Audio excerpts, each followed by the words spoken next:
আমার নাকি দুইটা বিয়ে হচ্ছে, 3 নাম্বার বিয়ের অনুসন্ধান। আর আমার একটা বাচ্চা আছে, যে বাচ্চাটাকে আমি তার দাদির কাছে লুকায় রাখছি। Definitely I will be a mother. অভিনেত্রী তানজিন তিশার মা হওয়ার ইচ্ছা ঘিরে সোশ্যাল মিডিয়ায় শুরু হয়েছে বিতর্কের ঝড়। একদিকে অভিনেত্রীর আবেগন স্বীকারোক্তি, অন্যদিকে সাংবাদিক জাওয়াদ নির্ঝরের বিস্ফোরক দাবি তিশার গোপন সন্তান আছে। আর সেই দাবির পাল্টা জবাবে তানজিন তিশা শুনেছেন ওপেন চ্যালেঞ্জ। গত শুক্রবার 4 জুলাই জনপ্রিয় talk show Friday night with Zayed Khan, এই অনুষ্ঠানে অতিথি হয়ে এসেছিলেন ছোট পর্দার জনপ্রিয় অভিনেত্রী তানজিন তিশা। কথোপকথনের এক পর্যায়ে তিনি বলেন, I will be a mother. Definitely I will be a mother. Oh my God! I will How beautiful! How sweet get you are! married. এর মধ্যে আমি বিয়ে করব, মা হব। এই কথার পরেই সামাজিক মাধ্যমে শুরু হয় নানা আলোচনা। তবে বিতর্ক তখনও চূড়ান্তে পৌঁছায়নি। বিগত শনিবার 5 জুলাই সাংবাদিক ও চলচ্চিত্র পরিচালক জাওয়াদ নিঝর ফেসবুকে প্রকাশ করেন 3টি ছবি। দুইটিতে দেখা যায় এক শিশু সন্তানকে কোলে নিয়ে তানজিন তিশা, অপরটিতে দুটি শিশুকে দোলনায়।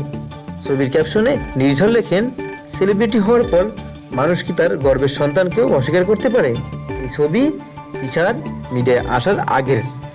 সাবেক স্বামী থাকেন দুবাইতে, সন্তান থাকেন ঢাকায় দাদির কাছে। তিনি আরও দাবি করেন, 1 বছর আগেই তিশার সন্তান এবং তার সাবেক স্বামীর খোঁজ পেয়েছিলেন তারা। এই পোস্ট রাতারাতি ভাইরাল হয়ে যায়। জবাবে রোববার দুপুরে তানজিন তিশা সামাজিক মাধ্যমে দেন তীব্র জবাব, যেখানে লেখা ছিল, অসভ্যদের জন্য সুবর্ণ সুযোগ। যে অসভ্যরা আমার আদরের ভাগ্নে ভাগ্নিকে নিয়ে তোলা ছবি আমার লুকিয়ে রাখা সন্তান হিসেবে নিউজ করে $20 উপার্জনের চেষ্টা করেছে, তাদের বলছি, যদি সত্যিই আমার কোনো লুকানো সন্তান থেকে থাকে, তাকে আমার কাছে পৌঁছে দিলে নগদ $20,000 পুরস্কার দিব। আর না পারলে নিজ গালে নিজেই জুতো মারো তালে তালে। এই পাল্টাপাল্টি মন্তব্যে নেট দুনিয়ায় তৈরি হয়েছে মিশ্র প্রতিক্রিয়া। কেউ বলছেন তিশার স্টেটমেন্ট ছিল আবেগপ্রবণ, কিন্তু নির্ঝরের দাবি অনভিপ্রেত। আবার কেউ বলছেন বিয়েই হয়নি, সন্তান এলো কোত্থেকে। মা হওয়ার আশঙ্কা প্রকাশ করতে গিয়েও যদি কাউকে ট্রোল হতে হয়, তাহলে সেটি শুধু একজন অভিনেত্রীর নয়, পুরো সমাজেরই ব্যর্থতা। তানজিন তিশার কি সত্যি সন্তান অথবা সাবেক স্বামী আছে, নাকি এটি কেবলই একটি মিডিয়া সৃষ্ট বিতর্ক, নির্ধারণ করবে সময়।